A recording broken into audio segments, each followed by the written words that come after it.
बिस्मिल्लाहिर्रहमानिर्रहीम अस्सलाम वालेकुम। मैं हूं तशब्बुर शहजाद और आप देख रहे हैं तशब्बुर शहजाद ऑफिशियल। नाज़रीन, आज का जो हमारा मौजू है वो पंजाब असम्बली में सुन्नी इत्तेहाद कौंसिल ने अपने उम्मीदवार को तब्दील कर दिया है। उनके उम्मीदवार की तब्दीली की वजह क्या है, इसके अलावा वहाँ से आज 5 मशकूक अफराद गिरफ़्तार हुए हैं पंजाब असम्बली से। ये क्या थे, किस ओहदे का तारुफ इन्होंने करवा कर असम्बली में दाखिल होने की कोशिश की, इस पर गुफ्तगू होगी। और मरियम औरंगज़ेब ने सुन्नी इत्तेहाद कौंसिल की जानिब से वज़ीर आला का उम्मीदवार तब्दील करने को क्या करार दिया है, ये आज के हमारे मौज़ूआत हैं। अगर आपने हमारा चैनल सब्सक्राइब नहीं किया तो सब्सक्राइब कर लीजिए, बेल आइकन का बटन दबा दीजिए और कमेंट सेक्शन में अपनी राय से हमें ज़रूर दबा दीजिएगा। नाज़रीन, सबसे पहले इमरान खान ने सुन्नी इत्तेहाद कौंसिल की जानिब से पंजाब असम्बली में वज़ीर आला के उम्मीदवार के तौर पर मियाँ असलम इकबाल को नामजद किया था। मियाँ असलम इकबाल लाहौर के जाने पहचाने एक उम्मीदवार हैं, सियासतदान हैं और उनकी बड़ी खिदमात है सियासी मैदान में। वो बड़े अरसा वो मुख्तलिफ वजारतों पर भी काम कर चुके हैं। इसके अलावा भी हल्के में भी उनकी अच्छी खासी पॉपुलैरिटी है, लोग उनको पसंद करते हैं, एक अच्छी शख्सियत के तौर पर जाने जाते हैं, कारोबारी शख्सियत है। उनके बाद जब उनको नामज़द किया गया तो उनके ख़िलाफ़ चूँकि यहाँ पे बहुत ज़्यादा मुकदमात दर्ज हैं और वो नामज़द है, उस पर इश्तिहारी भी है 9 मई के वाक़यात के मुकदमात में। तो इस हवाले से वो अपनी गिरफ़्तारी से बचने के लिए रूपोश थे।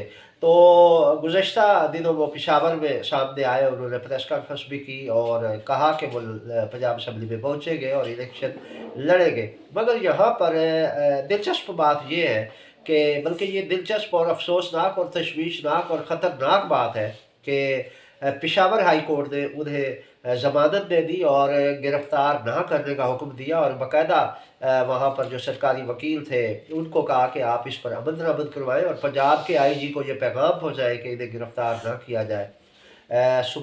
High court, Peshawar high court के हुक्म के बावजूद यहाँ लाहौर में पुलिस ने उनके लिए इतनी ज़्यादा नाकाबंदी की हुई थी कि हैरान कुन तौर पर बड़े बड़े आला अफसरान, मैं उनके नाम नहीं लेना चाहता, बड़े बड़े आला अफसरान खुद वहाँ खड़े होकर गाड़ियाँ चेक कर रहे थे कि किस गाड़ी में मियाँ असलम इकबाल आ रहे हैं और वो उन्हें गिरफ़्तार करके जाकर ऊपर रिपोर्ट दे के उन्होंने गिरफ़्तार किया है मियाँ असलम इकबाल को। तो इस हवाले से लाहौर पुलिस जो है वो अजीबो गरीब अंदाज में मियाँ असलम इकबाल को ढूंढ रही थी और उनको गिरफ़्तार करने की मुकम्मल तैयारी किए हुए है। लेकिन पीटीआई को जब ये सारी सूरत हाल का अंदाज़ा हुआ तो उन्होंने फिर इस पर फैसला बदला और पाकिस्तान तहरीक इंसाफ की जो क़यादत है उनके साथ मुशावरत की गई और उसके बाद सुन्नी इत्तेहाद कौंसिल ने अपना जो ये उम्मीदवार था वो तब्दील कर दिया और मियाँ असलम इकबाल की जगह पर जो है राना आफ्ताब अहमद ख़ान को नामज़द किया गया है। अब और राना आफ्ताब अहमद ख़ान इससे काबिल 5 बार रुकन पंजाब असम्बली मुंतखब हो चुके हैं, सीनियर सियासतदान है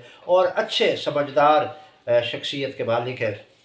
अब पीटीआई ने जो है वो सुन्नी इत्तेहाद कौंसिल के प्लेटफॉर्म से ज़ाहिर है वो इलेक्शन में वो कर रही है प्रेजेंटेज। तो इस हवाले से सुन्नी इत्तेहाद कौंसिल ने अपना जो है वो उम्मीदवार अब राना आफ्ताब को नामज़द कर दिया और वो गुज़श्ता जो अब इलेक्शन आ रहा है वज़ीर आला का मरीम नवाज़ के ख़िलाफ़ वो कंडक्ट करेंगे। इस हवाले से सुन्नी इत्तेहाद कौंसिल की क़यादत का दावा है कि उन्हें 212 उम्मीदवारों ने हिमायत की यकीन दहानी करवाई है और उन्हें वोट पड़ेंगे और उन्हें तवक्को है कि वज़ीर आला सुन्नी इत्तेहाद कौंसिल का ही बनेगा और वह मरीम नवाज़ को शिकस्त देने में कामयाब हो जाएंगे। लेकिन इनमें कहाँ तक सदाकत है ये बहुत जल्द वाज़ेह हो जाएगा, क्योंकि मरीम नवाज़ को भी बहुत सारे उम्मीदवारों ने ये यकीन दहानी करवा दी है कि वो उसके साथ हैं और उन्हें ही वोट देंगे।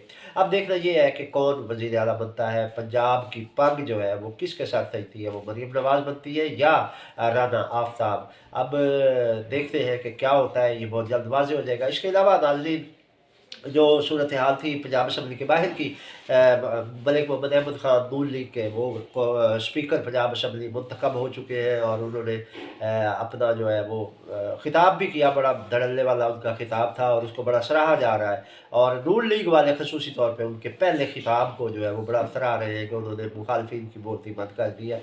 लेकिन इसमें जो सूरत हाल है वो बड़ी अजीब व गरीब है कि लाहौर पुलिस ने कल मशकूक अफराद आज जो है वो पकड़े हैं और 5 मशकूक अफराद पंजाब असम्बली में दाखिल होने की कोशिश कर रहे थे और इन मशकूक अफराद ने अपने आप को खुफिया एजेंसी के अफसर ظاہر کرنے کی کوشش کی، لیکن ظاہر ہے پولیس اور خصوصی ادارے وہاں پر موجود ہیں اور پنجاب اسمبلی کی سیکیورٹی انتہائی سخت ہے، تو اس پر فوری طور پر پولیس نے ایکشن لیا اور ان پانچوں افراد کو حراست میں لے کر نامعلوم مقام پر منتقل کر دیا گیا اور وہاں سے ان سے تفتیش جاری ہے۔ یہ چیزیں جلد باہر آ جائیں گی کہ وہ کس مقصد کے لیے پنجاب اسمبلی میں داخل ہو رہے تھے، کیا ان کا ہدف تھا اور کیوں آ رہے تھے یہاں پر۔ تو یہ چیزیں بھی جلد پولیس حکام کا کہنا ہے کہ وہ انویسٹیگیٹ کرنے کے بعد یہ چیزیں میڈیا کے ساتھ ضرور شیئر کریں گے۔ تو جیسے ہی اس حوالے سے کوئی اپڈیٹ آتی ہے تو ہم آپ کے ساتھ شیئر کر دیں گے۔ ناظرین، ایک افسوسناک، تشویشناک اور حیران کن بلکہ پریشان کن صورتحال یہ ہے کہ ہماری اس کھینچا تانی میں، ہماری اس سیاست بازی میں اختلافات شدت اختیار کرتے جا رہے ہیں۔ اب باقاعدہ طور پر ہم ایسے لگ رہا ہے کہ خدا نہ کرے ایسا ہو، لیکن ایسا لگ رہا ہے کہ ہم دوبارہ سقوط ڈھاکہ کی تاریخ دہرانے جا رہے ہیں۔ یہ میں بہت قبل از وقت کہہ رہا ہوں اور یہ حیران کن وہ حقائق ہے، یہ تجزیہ ہے میرا، یہ خبر نہیں دے رہا میں، یہ میرا تجزیہ ہے، اور تجزیہ جو ہوتا ہے وہ خبروں کی بنیاد پر ہوتا ہے، وہ حقائق کی بنیاد پر ہوتا ہے، اور وہ بہت ساری چیزیں دیکھنے کے بعد ایک تجویز دی جاتی ہے۔ تو اس حوالے سے پشاور ہائی کورٹ نے جو میاں اسلم اقبال کی عدم گرفتاری کا فیصلہ دیا ہے اور حکم دیا ہے کہ انہیں گرفتار نہ کیا جائے، اس کے باوجود پنجاب پولیس جو ہے انہوں نے اس کو تسلیم کرنے سے انکار کیا ہے۔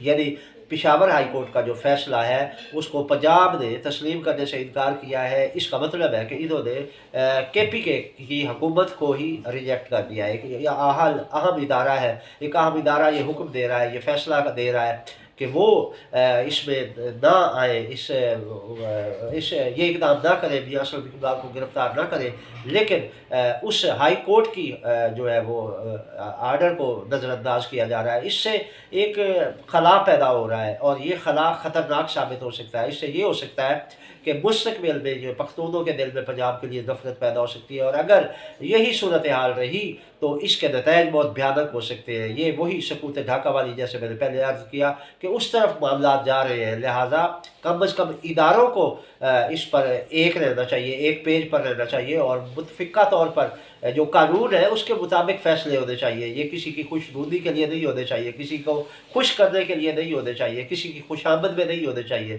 بلکہ عدالت اور باقی قومی ادارے جو ہے جو بھی فیصلہ کریں وہ آئین اور قانون کے مطابق کریں۔